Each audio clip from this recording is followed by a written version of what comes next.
Hello and welcome to Conservation Connect Live on the U.S. Fish and Wildlife Services YouTube feed. I'm your host, Brett Billings, and I'll be with you for about the next half an hour. Conservation Connect is a video series of programs exploring current conservation topics. And today, we're going to be learning about a program that gets veterans back on their feet by getting them in the water. Project Healing Waters has been helping veterans with service-related mental and physical disabilities since 2005. And they do this through inspirational activities like fly fishing, fly tying, rod building, net making. And so we're going to be exploring that just a little bit here. First up, we're going to be talking with their creative director, AJ Gottschalk, about this unique program and how you might be able to support some of those veterans in your area. So AJ, thanks so much for joining us today.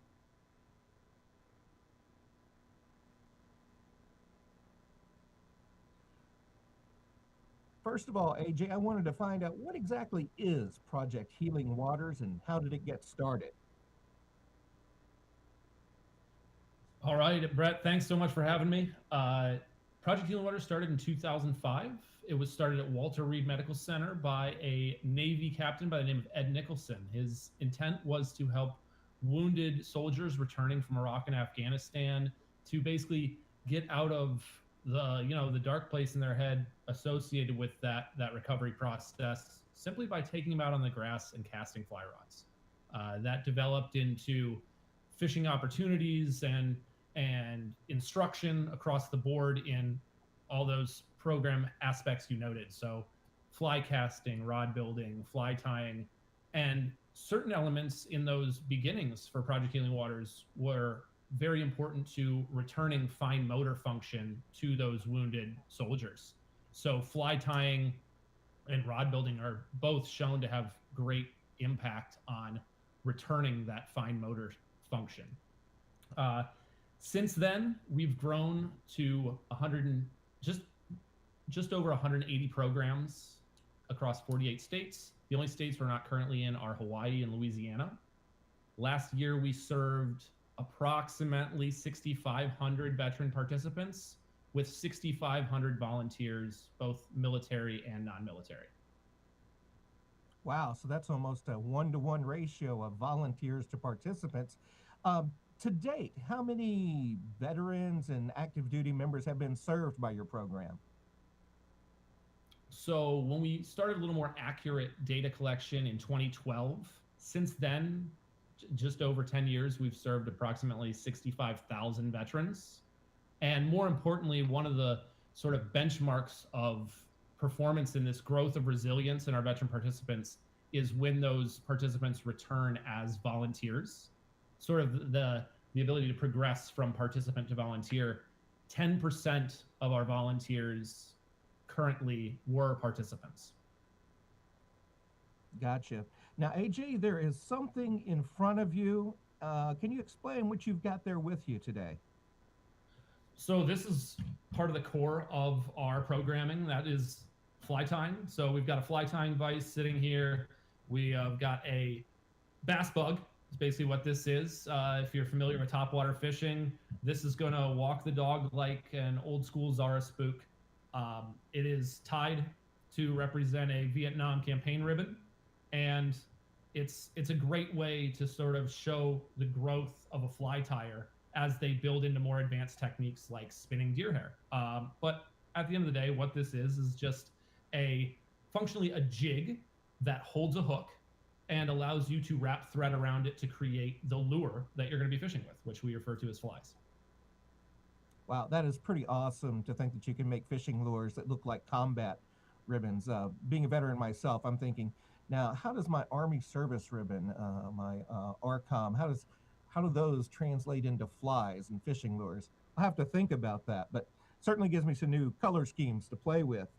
Tell us a little bit more about what these activities look like when you're participating in one of these. Let's take maybe one of the fly fishing events. Oh, certainly. So beyond weekly, sometimes bi-weekly meetings for programs, a big thing that a lot of participants look forward to are outings. So the big part about outings is at the core of our mission is getting veterans out into nature alongside their peers. And the restorative properties of nature are well documented, so that is right there at the center of what we're trying to do, and that's what truly contributes to the growth of resilience and post-traumatic growth for our veterans. So it could be as simple as a one-day outing to a local pond to allow veteran participants alongside volunteers to catch bluegill, or it can be as dedicated as a multi-day float, or even, you know, saltwater trips to destinations. We also have 2 specific national fly fishing retreats, one of which is showcased here in these photos. It's called Freedom Ranch. It's in Wise River, Montana, along the Big Hole River. And the images here are specifically documenting a 1 week of a women's initiative.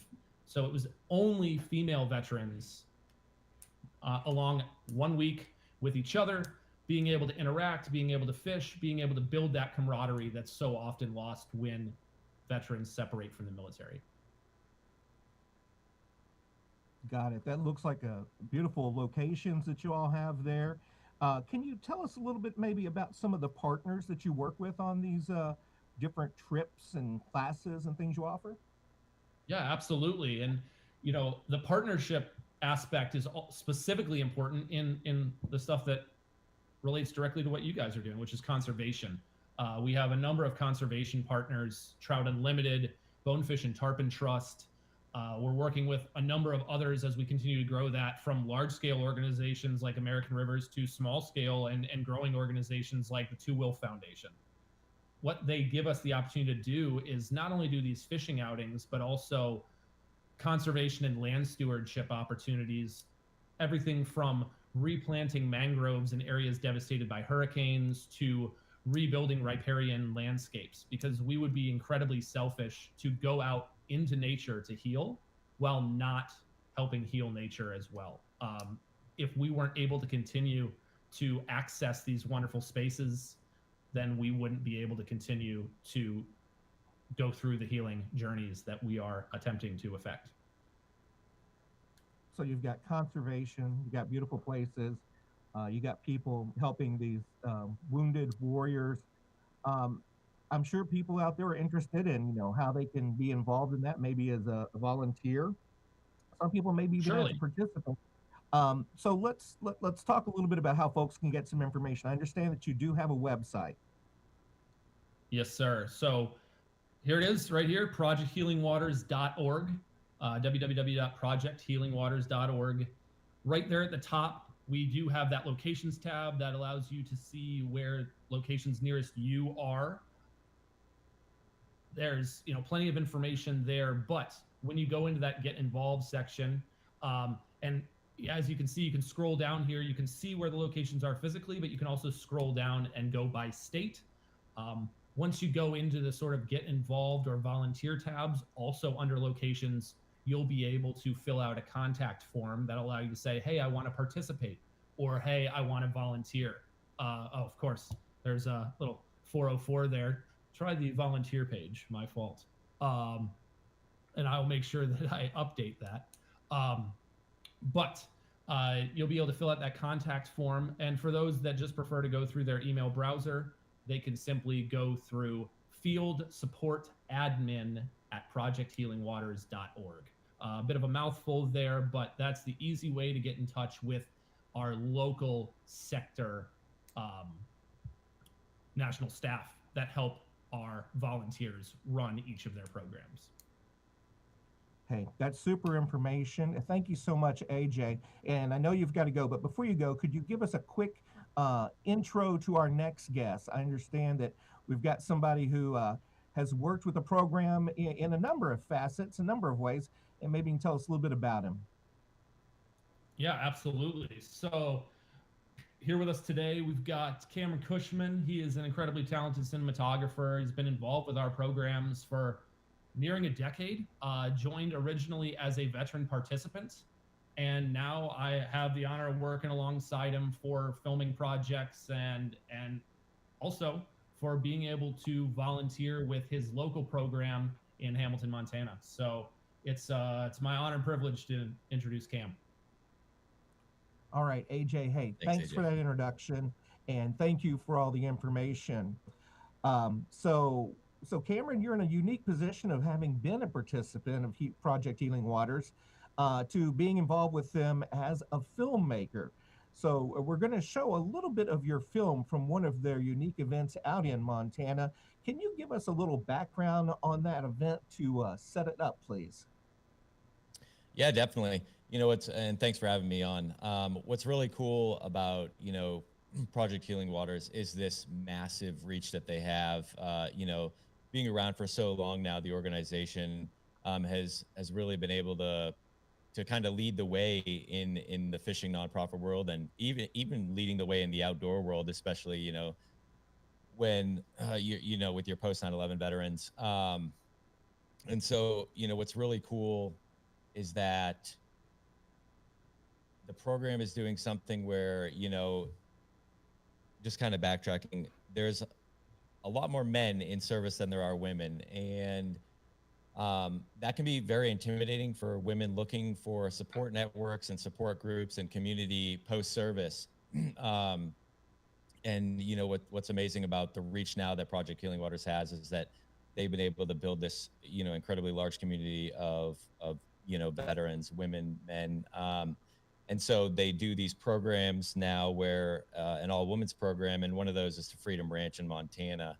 And so I was privileged enough to go out there and you know, document some of the experiences that they've had, you know, and kind of trying to be a fly on the wall, and you know, kind of just there outside of the interview processes and stuff like that. And so super powerful to be able to sit down with veterans and get them on camera. And it's something that I've been, you know, fortunate enough to do for a good bit of time now over the past 10 years with various veteran organizations and just veterans in general, is sit down, hear their stories, and be able to tell those through film. So, you know, people in the civilian world can kind of understand some of the struggles and challenges that you know, these veterans are facing post-service or during the service, and kind of through their transition. And there truly is healing power in the outdoors, and that's something that, you know, I think really is showcased well through films like this and through programs like these.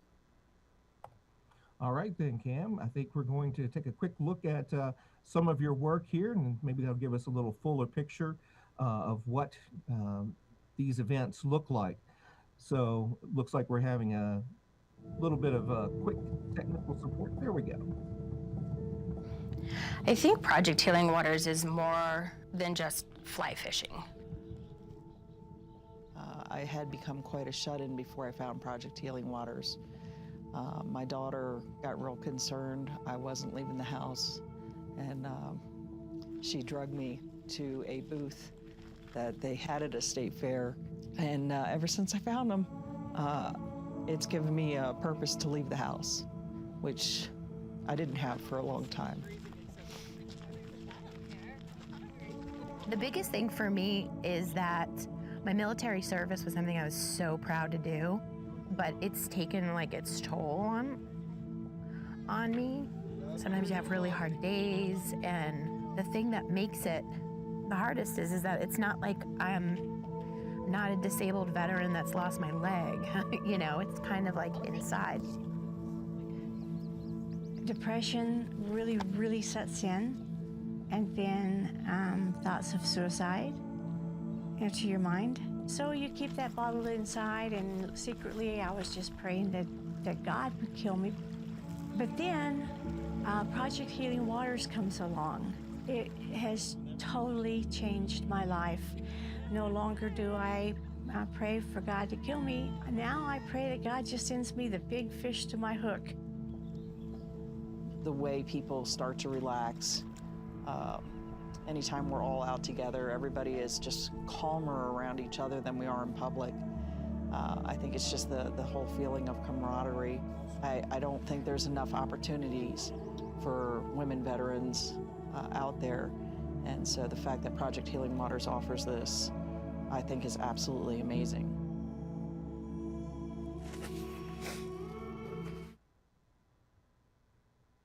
Wow, Cameron, that is that's powerful.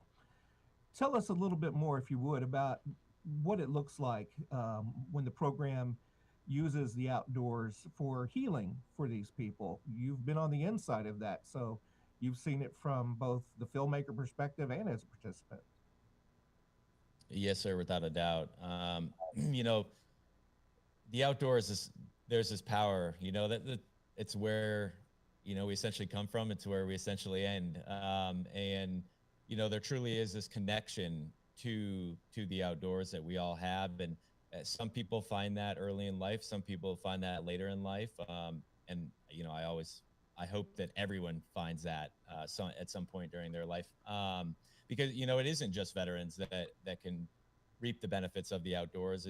There's healing power for everybody out there. And I've been an avid outdoorsman my entire life. Grew up fishing with my father, and so I always loved the outdoors. And during my military transition, when I was medically separating from the service, I was in a real bad place. I had a lot of medical stuff come up that kind of weighed on me heavily. And I may have been going down this wrong path, and finally realized one day when my daughter stopped asking me to bring her to the park, which she had been asking every day, and I kept telling her no, I couldn't, that I needed to to get back out there and change something. And so this is before I got involved with the program, and I went out on my own with some friends and started doing a lot of fly fishing trips with close friends. And I realized how quickly I was feeling emotionally and physically better after these programs or after these trips. And then once I got out of the service, getting involved with organizations like Project Healing Waters and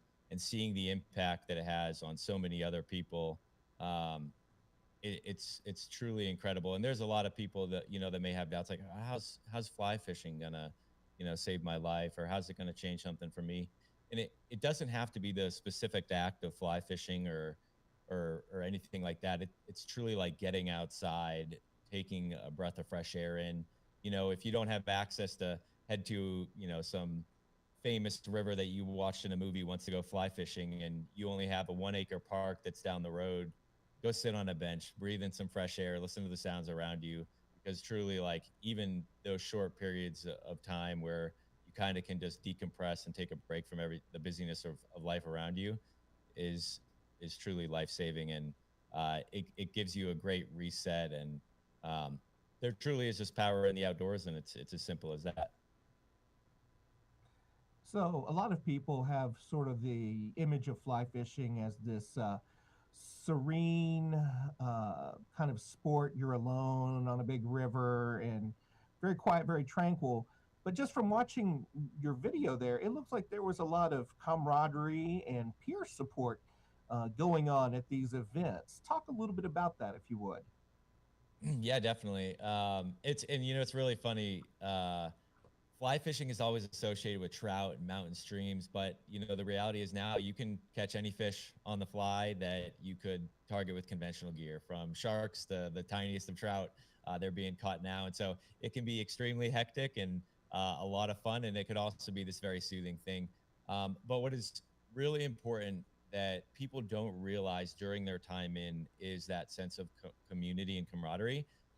When you're in the service, you can rely on everybody next to you, and you at the time you don't really think of it as this community. It's kind of just this embedded in your head. These are my brothers and sisters. This is my job.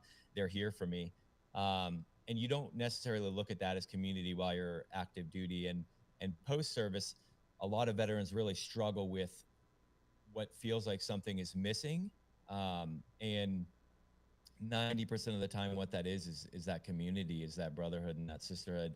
And so while the program definitely advertises as fly fishing, getting into the outdoors, the healing power of nature, I mean, a huge aspect of it is community, is this sense of being surrounded by people that that have experienced things that you have, like-minded individuals. And community is just a huge thing, even for people who would be more on the introverted side.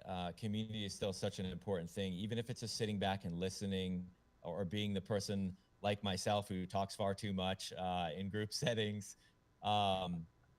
there really is the power of community aspect. And this is why you're now seeing tens of thousands of new veteran nonprofit organizations pop up on a, every few years, because they're trying to build more community, and for the huge amount of veterans that are getting out of the service post 9/11, because we're seeing massive amounts of people that aren't making careers of this anymore, who are getting out after a tour or so, and they're still looking for community, and being able to surround yourself with people through fly fishing or fly tying, and a lot of these people, they're not just at the local event, wherever that program may be.